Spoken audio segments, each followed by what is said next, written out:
কেউ সড়ক অবরোধ করে। আমার মনে হচ্ছে যে বিএনপির একটি অলিখিত হরতাল চলছে। আজকে শুনলাম নাকি একজনের মনোনয়ন বাতিল করা হয়েছে।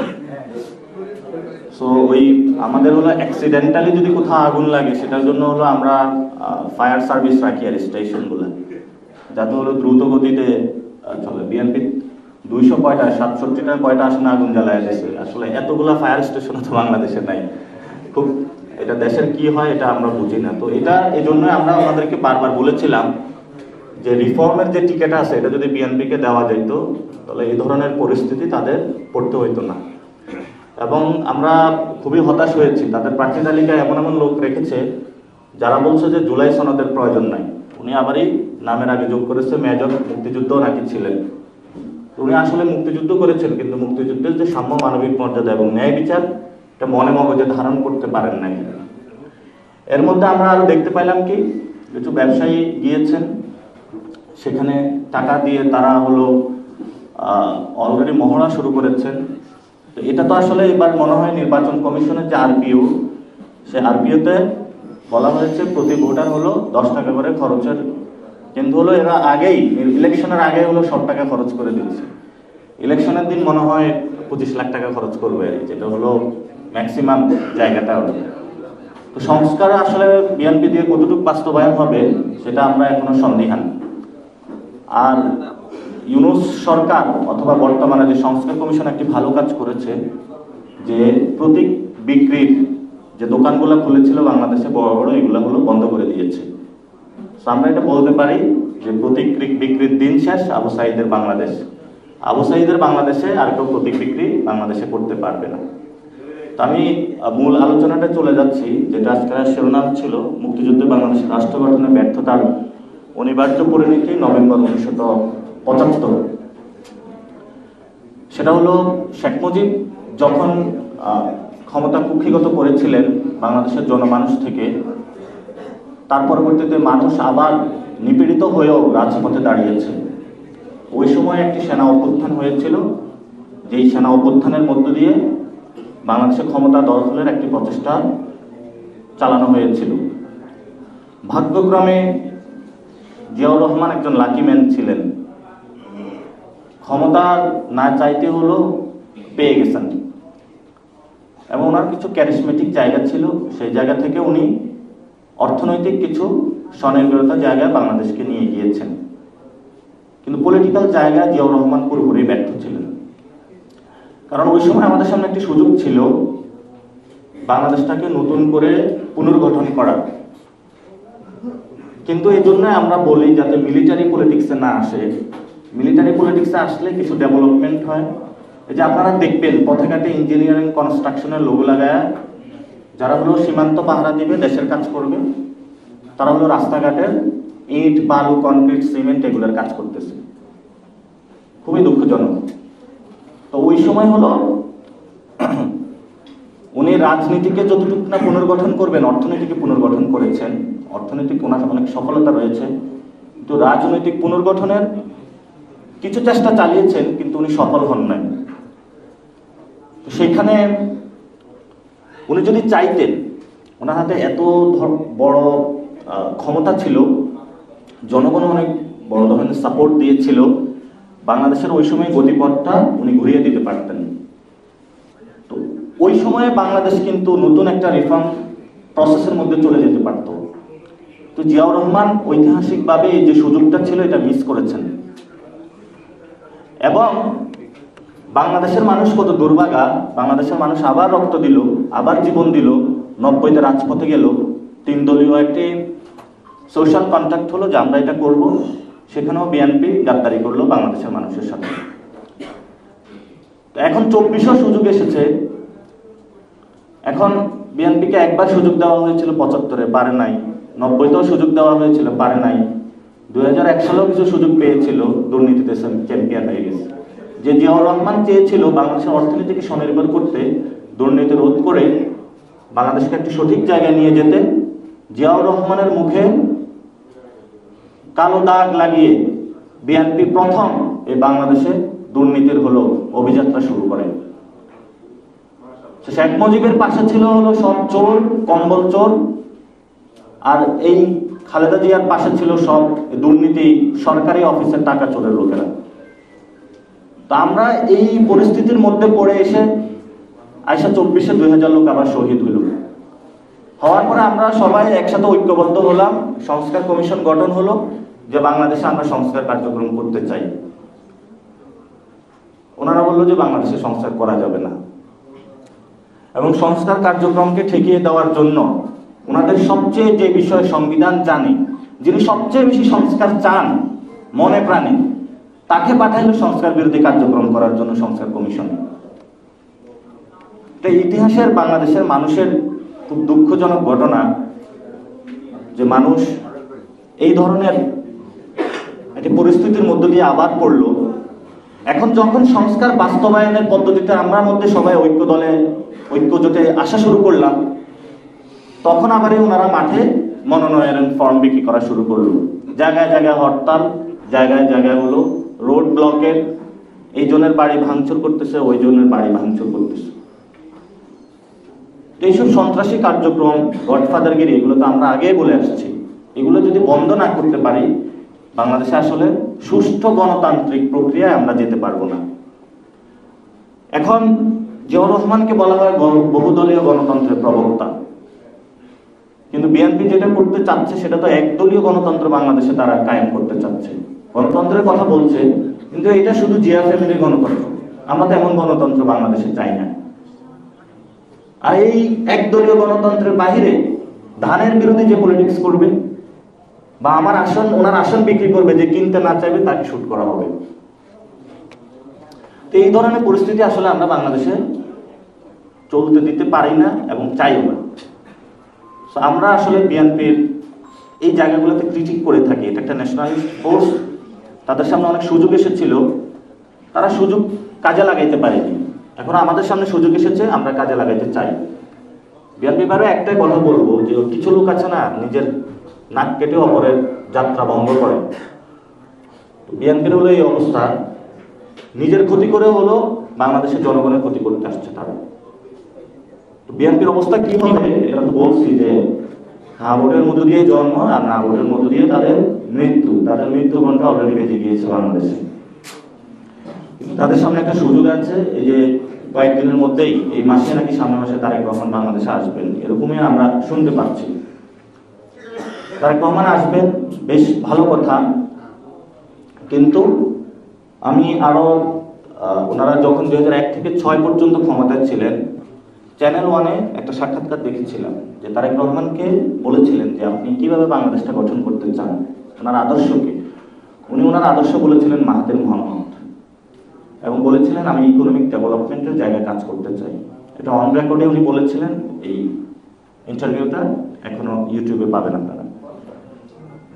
তো এখন আমাদের এখন পলিটিক্যাল ক্রাইসিসটা অনেক বড়, ইকোনমিক ক্রাইসিস যেমন রয়েছে, আর আমরা মনে করি যে বিএনপির যেই ইকোনমিক পলিসি, এই পলিসি দিয়ে আসলে তারা ইকোনমিক থেকে যেই চ্যালেঞ্জগুলো রয়েছে বাংলাদেশে উত্তরণ করা সম্ভব না, এবং তাদের পলিটিক্যাল জায়গা থেকে তারা উত্তরণ করা সম্ভব না। আর বিএনপি যদি জোর জবরদস্তি করে, মানে ইউনুসের সাথে ডিল করে, লন্ডনে তো একটা ডিল হয়েছিল, আবারই বাংলাদেশে হলো ওই ডিলের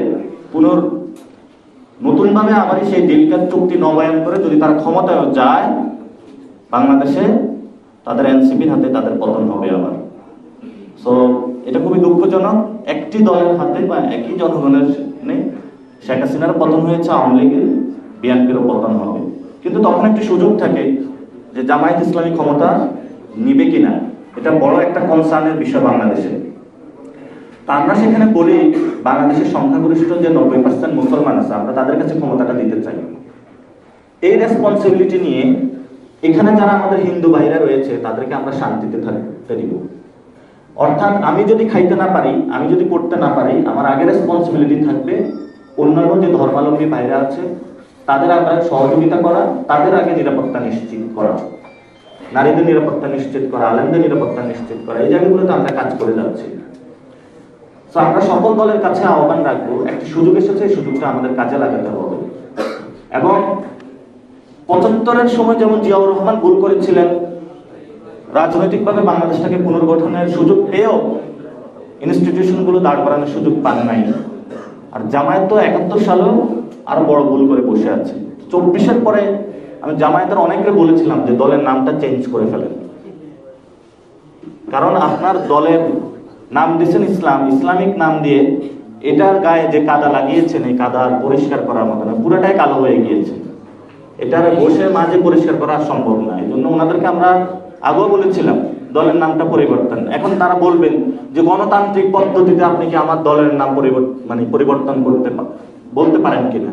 আমি বললাম গণতান্ত্রিক যাত্রায় আপনি কি আমার ইসলাম নিয়ে আপনি শুধু একটা দল বানায় রাজনীতি করতে পারেন কিনা, আমি তাদেরকে প্রশ্নটা রাখবো। সেজন্য আমরা জামায়াত ইসলামী বিএনপিকে এখনো বলবো একটা সুযোগ এসেছে, সুযোগটা আমাদের কাজে লাগাতে হবে।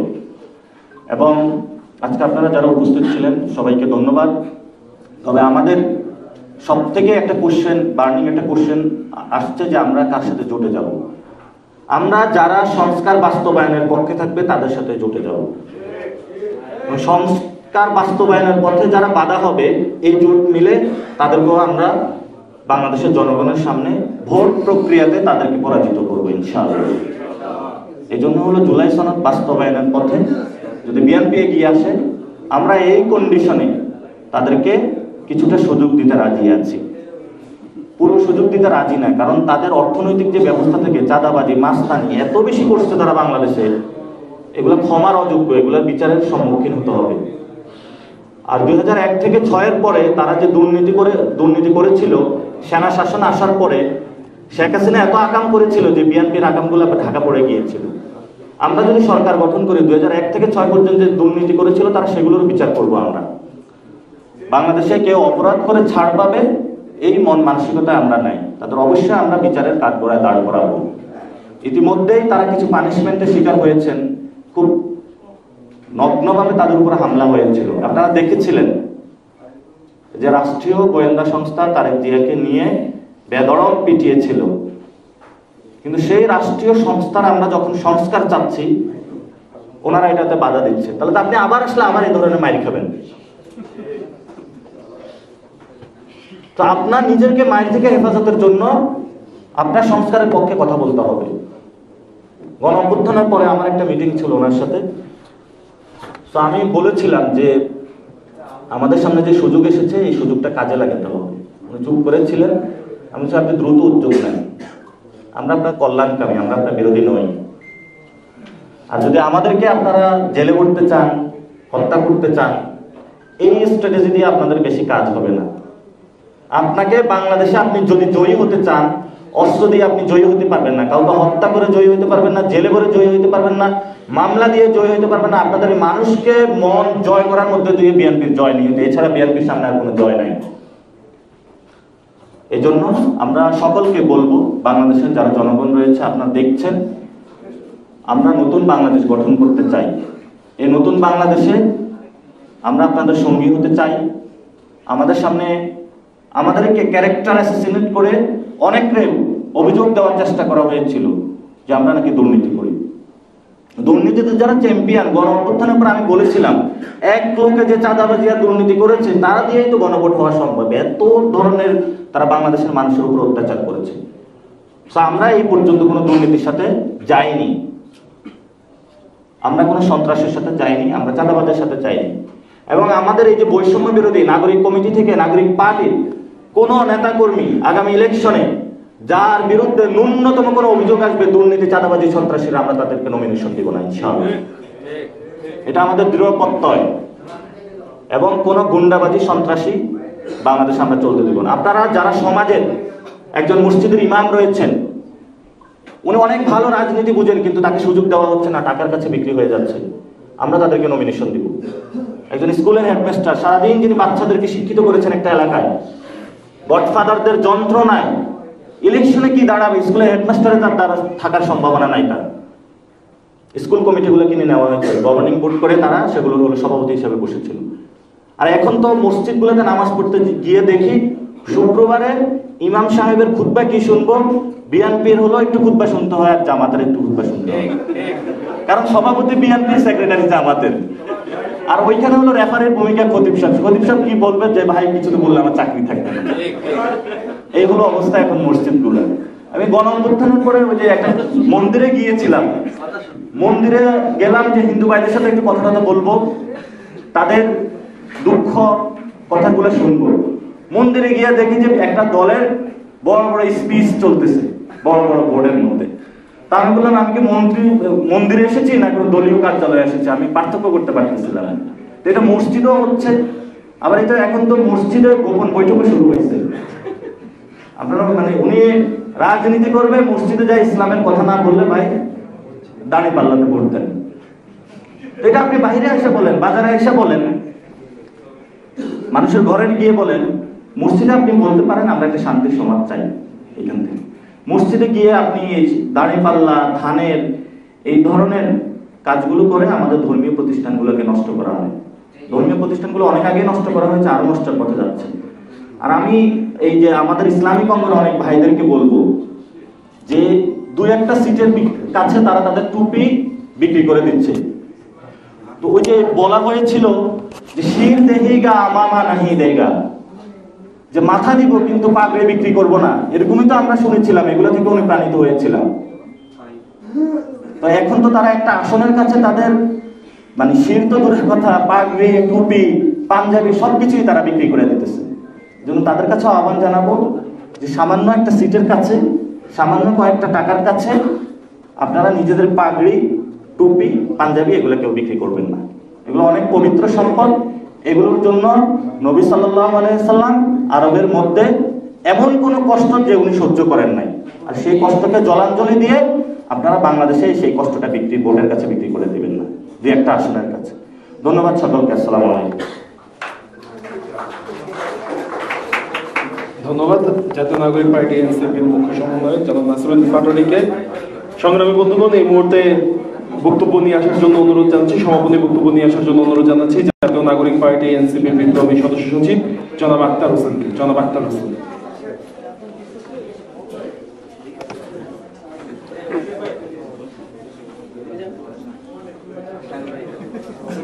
আসসালামু আলাইকুম। সম্মানিত সাংবাদিক বন্ধুগণ এবং প্রিয় দেশবাসী, জাতীয় নাগরিক পার্টি এনসিপির পক্ষ থেকে শুভেচ্ছা গ্রহণ করবেন। শুরুতেই জাতীয় নাগরিক পার্টি এনসিপির নিবন্ধনের খবরে আমরা আনন্দ প্রকাশ করছি। একই সাথে সারা দেশের নেতাকর্মীরা যারা অক্লান্ত পরিশ্রম করে আমাদের নিবন্ধন অর্জনের জন্য দিনরাত পরিশ্রম করেছেন, তাদের সকলের প্রতি আমাদের প্রাণ ভরা কৃতজ্ঞতা।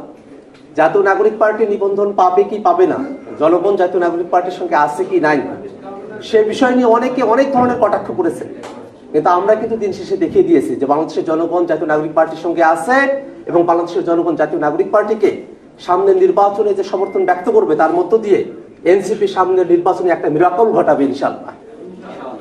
আমরা আজকে যে আলোচনার জন্য এখানে উপস্থিত হয়েছি, বাংলাদেশের রাজনৈতিক প্রেক্ষাপটে এটা অত্যন্ত গুরুত্বপূর্ণ একটা বিষয়।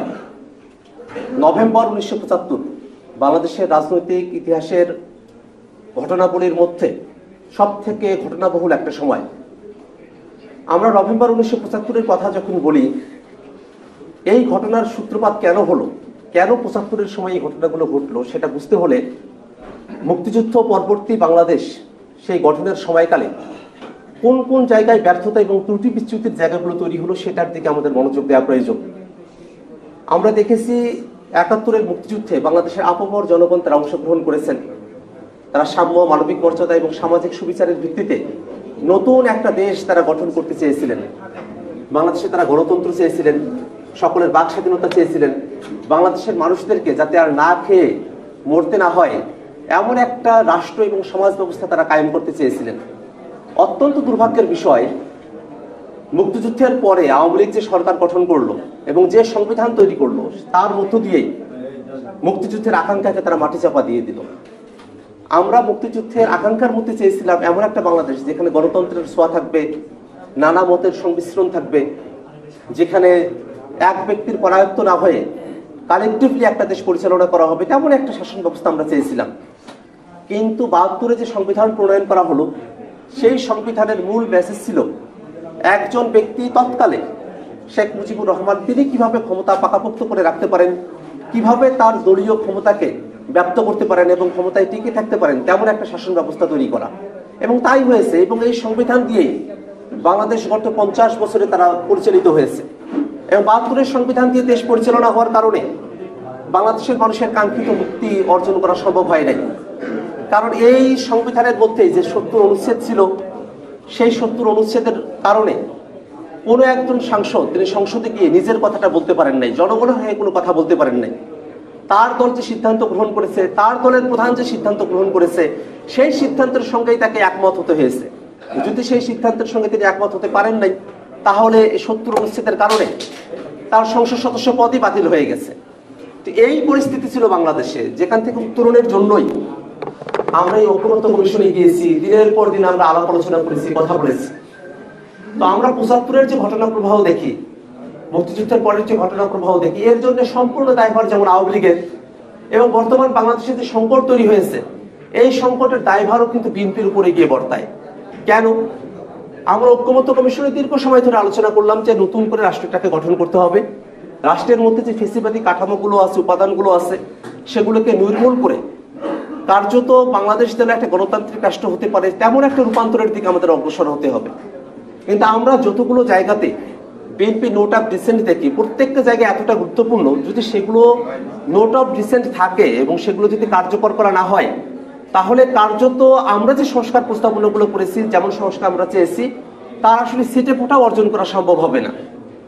নোট অফ ডিসেন্ট সারা জুলাই সনদ, সেটাতে যা অর্জন, নোট অফ ডিসেন্ট সহজ জুলাই সনদ, তাতে আসলে অর্জনের সিটে ফোটাও নেই।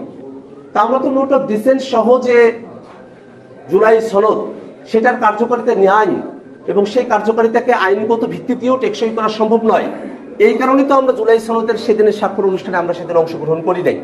আমরা তো বারবার এই কথাটা বলেছি যে যদি জুলাই সনদের আইনি ভিত্তিটা ঠিকভাবে দেওয়া হয়, যদি যে সনদের মাধ্যমে বাংলাদেশ রাষ্ট্রটাকে নতুন করে গড়ার প্রতিশ্রুতি দেওয়া হচ্ছে, তার আদেশটা যদি সঠিকভাবে জারি করা হয়, গণভোটের প্রশ্নটা যদি সঠিকভাবে প্রেজেন্টেড হয় এবং সামনের সংসদকে যদি দীপ্ত ক্ষমতা দিয়ে, গাঠনিক ক্ষমতা দিয়ে যদি সংবিধানের সাথে সম্পর্কিত বিষয়গুলোকে টেকসইভাবে নতুন সংবিধান অন্তর্ভুক্ত করা হয়, তাহলে পরে বাংলাদেশের মানুষের যে আকাঙ্ক্ষার জায়গাটি ছিল সেটাকে বাস্তবায়ন করা যাবে, নতুবা বাস্তবায়ন করা যাবে না। আমরা তো দেখি বাংলাদেশের যে ইতিহাস, গত অর্ধ শতাব্দীর ইতিহাস ব্যর্থতার ইতিহাস, এবং এই ব্যর্থতার পিছনে রাজনৈতিক দলগুলো এবং রাজনৈতিক ব্যক্তি যারা আছেন তাদের যে দায়, সে দায়ের কেন্দ্রে আছে আমাদের সিস্টেম, আমাদের ব্যবস্থা। সেটা কখনোই এটা সঠিক ছিল না, কখনোই এটা গণতান্ত্রিক ছিল না। তো 75-এর পরে যে বাংলাদেশটা নতুন ভাবে গড়ার আমাদের সুযোগটা এসেছিল, সেটাও আমরা অর্জন করতে পারি নাই। 90-এর সময়টাতে 3 দলীয় জোটের রূপরেখা হলো, সেই রূপরেখায় অনেকগুলো ভালো কথা হয়েছিল, কিন্তু আমরা কি দেখেছি যে 3 দলের রূপরেখার ভিত্তিতে 90-তে সরকার গঠন বা সরকার পরিবর্তনের সময়কালে তত্ত্বাবধায়ক সরকারের রূপরেখা আসলো, আরো অনেকগুলো পরিকল্পনা আসলো। এই দলগুলো কিন্তু যৌথভাবে হোক আর এককভাবে হোক 90 পরবর্তী সময় তারা বাংলাদেশের ক্ষমতা তারা পরিচালনা করেছে, দেশ তারা চালিয়েছে, শাসন করেছে। কিন্তু তারা 90 যে কমিটমেন্ট, সেখান থেকে তারা দূরে সরে এসেছে। 90-এর কমিটমেন্টের মধ্যে তারা থাকে না। এটা আওয়ামী লীগও থাকে নাই, এটা বিএনপিও থাকে না। এবং বিএনপির সাথে তখন জামাত ছিল, তাদেরও একই ধরনের ভূমিকার কথাই আমরা দেখি। তো আমরা তো সেটা বাংলাদেশে নতুন করে চাই না। এই বাংলাদেশে ক্ষণে ক্ষণে শুধুমাত্র রাষ্ট্রীয় সিস্টেমের কারণে স্বৈরাচার উৎপাদন হবে এবং সেই স্বৈরাচারের বিরুদ্ধে রাস্তায় দাঁড়িয়ে মানুষকে আন্দোলন করে জীবন দিতে হবে। মানুষের জীবন তো এত সস্তা নয়, মানুষের জীবনকে তো আমরা এত সস্তা করে ফেলতে পারি না যে আমরা ইচ্ছাকৃতভাবে বাংলাদেশের রাজনীতিবিদরা যারা আছেন তারা সিস্টেমের মধ্যে গলত রেখে দিবেন, সেই গলত সিস্টেমের মধ্য দিয়ে কেউ দেশ পরিচালনা করতে এসে দেশের শান্তি শৃঙ্খলা বিনষ্ট করবে, তার প্রতিবাদে মানুষ রাস্তায় নামবে আর জীবন দিয়ে দিবে। এত সস্তা তো মানুষের জীবনকে করার কোনো সুযোগ আমরা দিতে চাই না। বাংলাদেশের মানুষেরা ক্ষণে ক্ষণে তারা জীবন দিতে প্রস্তুত, তারা জীবন দিতে চান, কিন্তু কেন জীবনের বিনিময়ে আমাদেরকে নতুন কিছু পেতে হবে? কেন আমরা সেই জীবনগুলোকে বাঁচিয়ে রেখে তাদের যে কর্মস্পৃহা আছে, তাদের যে ভালো নিয়তের জায়গাটা আছে, জীবিত অবস্থাতেই কেন তাদের সেই নিয়তগুলোকে, তাদের সেই ইচ্ছাগুলোকে আমরা বাংলাদেশে বাস্তবায়ন করতে পারবো না? এই ব্যর্থতার দায়ভার কাদের উপরে আমরা দেব? অবশ্যই বাংলাদেশে গতানুগতিক যারা রাজনীতি করেছেন তাদেরকে এই দায়ভারটা গ্রহণ করতে হবে। আমরা যদি ৭১-এর পরে রাষ্ট্রটাকে সেভাবে গঠন করতে পারতাম, বাংলাদেশের প্রতিষ্ঠানগুলোকে গঠন করতে পারতাম, তাহলে তো আমাদেরকে এই বিভৎস অবস্থার মধ্যে পড়তে হতো না। যদি শেখ মুজিবুর রহমান ক্ষমতা পাওয়ার পরে তিনি যদি গণতান্ত্রিক মানুষের মধ্যে থাকতেন, তাহলে তো ৭৫-এর ঘটনা থেকে শুরু করে নিয়ে পরবর্তী ঘটনা প্রবাহের মধ্যে আমাদেরকে যেতে হতো না। এই দেশটা এই রক্তক্ষয়ী রাজনীতির বাইরে গিয়ে নিয়মতান্ত্রিক পলিসি নির্ভর রাজনীতির মধ্যে আমরা নিজেদের রাজনীতি শুরু করতে পারতাম। তো বাংলাদেশ যে পেশি শক্তির রাজনীতিতে আসলো, বাংলাদেশ যে রক্তক্ষয়ী রাজনীতির মধ্যে আসলো, তার দায়ভার তো ৭১-এর পরে আমরা যেভাবে রাষ্ট্র কাঠামোটা তৈরি করতে চেয়েছিলাম বাংলাদেশের জনগণ সেটা না পারার কারণে এটা হলো।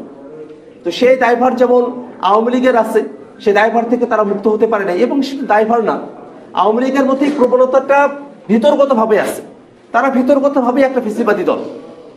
তারা ৭১ থেকে ৭৫-এ তাদের যে শাসন ক্ষমতা তারা যেভাবে পরিচালনা করেছেন, সেইটার মধ্য দিয়ে বাংলাদেশের জনগণ যে তাদেরকে ছুঁড়ে ফেলে দিয়েছিল, সেটা তারা ৮-এ ক্ষমতায় আসার পরে সেটাতে তারা শিক্ষা গ্রহণ করেন নাই। তারা আবারও স্বৈরাচারী হয়েছে। আবারও তারা সংবিধানে এমন পরিবর্তন নিয়ে এসেছেন যে পরিবর্তনটা শুধুমাত্র একদলীয় আওয়ামী লীগীয়, এবং এই পরিবর্তনটাকে নাকি আর কোনো সংসদ পরিবর্তন করতে পারবেন না এমন ধরনের সংশোধনী তারা সংবিধানের মধ্যে অন্তর্ভুক্ত করলেন। এই সংবিধান থেকে একদলীয় বানিয়ে ফেললেন। সংবিধান তো কোনোভাবেই এক দলের কোনো বিষয়বস্তু হতে পারে না।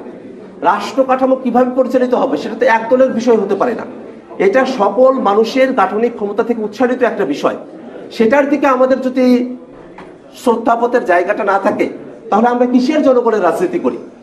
জনগণ গণভোটের মধ্য দিয়ে তাদের একটা রায় জানান দিবেন। সে রায় আমরা বিশ্বাস করি যে বাংলাদেশের জনগণ যেহেতু পরিবর্তনের পক্ষে, তারা হ্যাঁ ভোটের পক্ষেই তারা রায় দিবেন।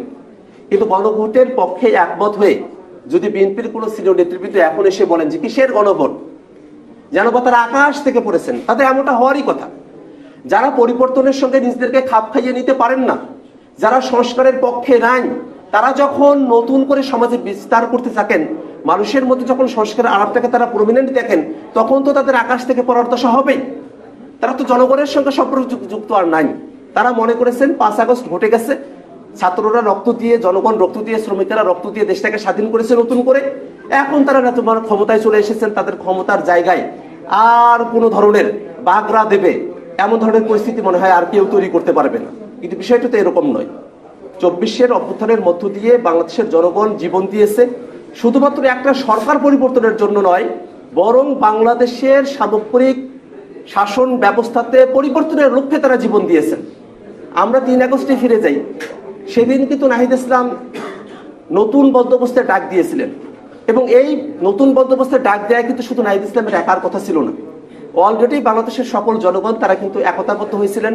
তারা কিন্তু সবাই চেয়েছিলেন যে বাংলাদেশটা যেন নতুন একটা বন্দোবস্তের ভিতর দিয়ে পরিচালিত হতে পারে। এবং রাষ্ট্র সংস্কারের আলাপগুলো কিন্তু আর অনেক আগে থেকেই বাংলাদেশে প্রমিনেন্ট হয়েছিল। রাজনৈতিক মহলে, সুধী সমাজে, সুশীল ব্যক্তিদের মধ্যে, এমনকি গ্রামের আলোচনাতেও এই আলোচনাগুলো ছিল। কিন্তু সেই আলোচনাগুলোই যখন এখন কার্যকর করার একটা সময় চলে এসেছে, মানুষেরা যেটা অতীতে চেয়েছেন, বিএনপি নিজেও ৩১ দফার কথা বলে, যেটা অনেক আগেই তারা দিয়েছেন। কিন্তু এই ৩১ দফা, তার মধ্যে যে কথাগুলো আছে সেটাতেও যে সংস্কার প্রয়োজন, এবং এই ৩১ দফা যে ৩১ দফার মধ্যে আর সীমাবদ্ধ নাই, বাংলাদেশের মানুষ যে ৩১ দফাকে ৩৬ দফা করতে পারে, সেই ভাবনাটা আর বিএনপির মধ্যে নাই। তারা আসলে বলে অনেক সময় যে সংস্কার চলমান প্রক্রিয়া, কিন্তু সংস্কারের সঙ্গে যে চলতে হবে সেই মানসিকতাটা বিএনপির নাই। এটা হলে তো দেশটাকে সঠিকভাবে আমরা করতে পারবো না।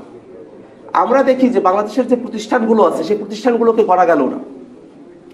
রাষ্ট্র গঠনের অন্যতম একটা প্রধান ধাপ হলো যে রাষ্ট্রীয় প্রতিষ্ঠানগুলো আছে সেগুলোকে সঠিকভাবে গড়ে তোলা। বাংলাদেশের পুলিশ বাহিনী সেটাকে নিজেদের মতো করে দলগুলো ব্যবহার করেছে। সেনাবাহিনীও অনেক সময় দলগুলোর অনুগত থেকেছে। এই যে গত 14টা বছর, 15টা বছর ধরে দেশে গুম খুন সেগুলো সংগঠিত হলো, অনেক সিনিয়র অফিসাররা এগুলোর সঙ্গে যুক্ত থেকেছেন। তারা তো পারতেন দেশের পক্ষে থাকতে, কিন্তু না, এই মুষ্টিমেয় কিছু ব্যক্তির কারণে গোটা একটা বাহিনীর দুর্নাম তৈরি হলো। তারা বাহিনীগুলোকে আওয়ামী সরকারের পেটোয়া বাহিনী হিসেবে, দলীয় বাহিনী হিসেবে ফাংশন করানোর দিকে নিয়ে গেলেন। আমরা বিচার বিভাগের দিকে তাকাই, বিচার বিভাগটা স্বাধীনভাবে ফাংশন করলে বাংলাদেশের মানুষকে আর হতাশার মধ্যে পড়তে হতো না। যদি বাংলাদেশের বিচার বিভাগ সঠিকভাবে ফাংশন করতে পারতো, এই ডিসিশন যদি আগে থেকেই চলে আসতো, এমন অনেকগুলো সিদ্ধান্ত যেগুলো সরাসরি বাংলাদেশের রাজনীতিতে ইফেক্ট ফেলে, সেই জায়গাগুলোতে আমরা বিচারপতিদেরকে দলীয় সিদ্ধান্ত দিতে দেখতাম না। কিন্তু সেটা হয়েছে। বাংলাদেশের গণমাধ্যমগুলোকে, এগুলো প্রতিষ্ঠান, সরকারি প্রতিষ্ঠান নয়, সেগুলো বেসরকারি প্রতিষ্ঠান, কিন্তু সেগুলোকে আমরা গড়ে তুলতে পারি নাই। বাংলাদেশের কোনো প্রতিষ্ঠানকে আমরা গড়ে তুলতে পারি নাই। এই কারণে জাতীয় নাগরিক পার্টির প্রধান লক্ষ্য হলো বাংলাদেশের প্রতিষ্ঠানগুলোকে গড়ে তোলা, যার মধ্য দিয়ে বাংলাদেশ রাষ্ট্রটি গণতান্ত্রিক উত্তরণের দিকে যেতে পারবে। আমরা আজকে দীর্ঘ সময় ধরে আলোচনা করেছি। আলোচনার সারবত্য এই যে ৭৫-এর সময়কালে ৭২-এর পরে ব্যর্থতার দায়ভার যেমন করে আওয়ামী লীগের রাষ্ট্র গঠনের এই সময়টাতে যারা সংস্কারের পক্ষে নাই তাদেরকেও যদি সংস্কার সম্পূর্ণ করা না হয়, সেই দায়ভার তাদেরকেও ইতিহাসে ভুগতে হবে এবং তাদেরকেও জনগণের কাছে দায়বদ্ধ থাকতে হবে। আমরা মনে করি এই গোটা বাংলাদেশটাকে নতুন করে গড়তে হলে আমাদের দলাদলি বাদ দিতে হবে, আমাদের দলীয় সংকীর্ণ চিন্তা বাদ দিতে হবে এবং বাংলাদেশের পক্ষে যে সংস্কার প্রস্তাবনাগুলো আছে তার পক্ষে আমাদের সকলকে অংশগ্রহণ করতে হবে এবং সকলে মিলে বাংলাদেশ রাষ্ট্রটাকে আমরা চালাতে পারবো ভালো করে। বাংলাদেশে আর পেশি শক্তির রাজনীতি থাকবে না, আমরা পলিসি নির্ভর রাজনীতিতে বাংলাদেশে ট্রান্সফর্ম করতে পারবো, সে আশাবাদ ব্যক্ত করে আপনাদের সকলকে ধন্যবাদ জানিয়ে আমি আমার বক্তব্য